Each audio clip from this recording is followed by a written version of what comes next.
Three weeks ago today, we're thinking about the Falcons. Oh, could they add another weapon, another receiver? Maybe they get a edge rusher. They already had their quarterback. They got their running back. They got a good tight end, a good wide receiver. Defense could use some help. They play in a bad division. And Kirk Cousins coming off surgery, but going home where his wife is from. Everything was looking good. And then all of a sudden, with the 8th pick in the NFL draft, the Falcons take Michael Penix Jr. The schedule came out last night. The Falcons do have one of the easiest schedules this upcoming season. So we make way for the Falcons quarterback, Kirk Cousins, who joins us on the program. Whoa, look at that. Got the guns out there. Well, I haven't gotten under a bench press in a very long time. I got sophomore in college. My max was I did 225 16 times. Okay. And I realized that it started to become a concern. Like the more you lift as a quarterback, the more the NFL coaches may think you're too stiff. So then it kind of backed away from it. Describe the emotions the last 3+. I mean, I'm excited. There's been a lot of change. I think that's the biggest thing right now for me is, as one old teammate said to me, when you go to a new team, nothing is on autopilot. Nothing's on cruise control. There's days where I miss lunch because I don't know where the cafeteria is, or I don't know when lunch ends. And so everything is new, even like figuring out what room can I use to watch film, and how do the lifts work? Everybody's new, everything's new.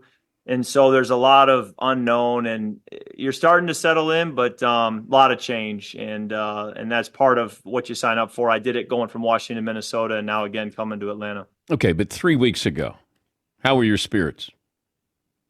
Well, I mean, my spirits have kind of always been understanding that competition is a part of this job, this league.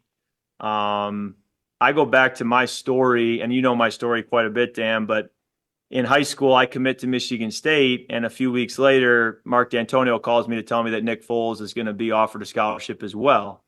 And I then looked up what Nick Foles had done in high school, and I thought he lived the movie Friday Night Lights. I mean, he played in state championship games. He played in front of, 10,000 plus seat crowds. Like, this is not my high school experience. So I'm in trouble. But you learn that, hey, we go to work, we practice, we get better, we improve, we play the long game. And, Nick and I were both able to have long college careers and pro careers. Then I go to Washington, and it was a similar dynamic where you realize there's a quarterback in the same draft class as me here in this quarterback room. What does that mean for our careers? And you realize that, both of us were able to have productive careers in the sense that we both played a lot of football. And then again, now when you see us take a quarterback, you say, hey, this is more the norm than the exception. And I would expect both of us to go on to have, great careers up ahead. You just don't know how. That's the thing. You don't know how it's going to play out. I didn't know how Nick Foles and I were both going to have long pro careers. I didn't know how Griff and I were going to end up playing, but it all works out. And I think this will be no different. All right, take me back to Minnesota. Did they tell you they were going to draft a quarterback? Well, they let me know pretty right before the pick, but outside of that, no. But if you had stayed there, were they still going to go after J.J. McCarthy?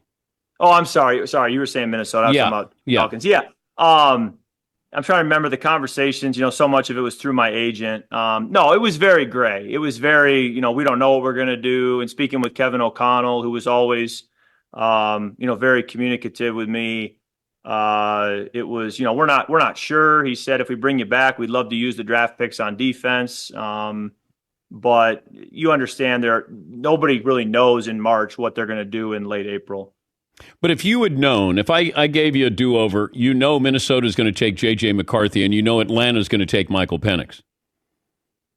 Yeah, no, I just don't think it's helpful to deal in hypotheticals. I mean, you can do that with any scenario at any point in your career, if this, then what, and you can go down a lot of trails. But I'm excited to be here in Atlanta, to be the quarterback of the Falcons. I think we've got a great opportunity to win a lot of games here and have a lot to look forward to up ahead. So you're watching the draft, and then you get a heads up, 30 seconds before the pick? Yeah, maybe a minute and a half. It wasn't much. Okay, Yeah. Are you at home with the wife and kids? I was at a draft function at the stadium, and I was driving back up to my house. Yeah. Yeah. So then you call your wife, and you say Right. what? Basically what the team told me, that, hey, they're going to be drafting a quarterback. And, I think, again, I'm kind of rehashing with you. I remind my wife, hey, this is a big part of my story, going back to when I committed to Michigan State, going back to when I was drafted to Washington. And it's always had a way of working itself out. And so let's draw on past experience to trust that the future, can be the same. We're talking to Kirk Cousins, the Falcons quarterback. If the season started today, your role would be what with the team? I believe I'm a starting quarterback. No, but health-wise. Yeah, no, I'm good to go. I've told people for a while that if the Super Bowl were today, I'm playing. And that goes back probably, I think when I first got here, I was working out, and we got maybe a week or two into my rehab, and I did some drills where I said, hey, if the Super Bowl were today, I'm playing. And they seem to agree. So, once that tendon gets stabilized and healed and the tissue connects, you really just are trying to work through telling your body that you're good now, because the brain still wants to guard and protect, and it takes some time. But I feel really good, and there's more to go get, but I can operate. I've been out practicing now, and I think that's a great sign. It feels like this was a death sentence a decade ago. And now all of a sudden the Achilles surgery is something that, okay, Aaron Rodgers, has that surgery changed further surgeries for anybody who has an Achilles injury? I think maybe the ACL too has been similar, where when Gale Sayers did it, it was a death sentence to his career, but guys do it now and they come back stronger. Adrian Peterson does it, and the next year runs for 2,000 yards and is offensive player of the year. So, I remember when my agent, after I did the injury, we were talking, and he said, look, this used to be a 12-month injury. Now it's a 9-month injury. Some guys are coming back in 7 to 5 months. So he said, and plus he said, you're a pocket passing quarterback. So this is not the issue that it might be made out to be in the media. It just won't be that. It is reality. And I think it's a credit to, the medical advances and the rehab teams and what they're doing. Well, I don't think you can run less than you normally do.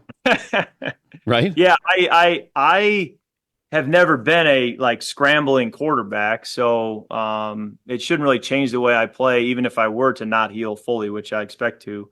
But no, I expect to be the same player, if not maybe a little more athletic, because of how aggressive I'm going in the rehab with calf raises and jumping and leg presses and squats and things where maybe I wouldn't normally be doing that. So I should have an even better lower half than I've always played with. And speaking of Achilles injuries from the past, when I first did it, I went and looked up people, notable people who have torn their Achilles. And obviously recently it was Aaron Rodgers, it was Megan Rapinoe.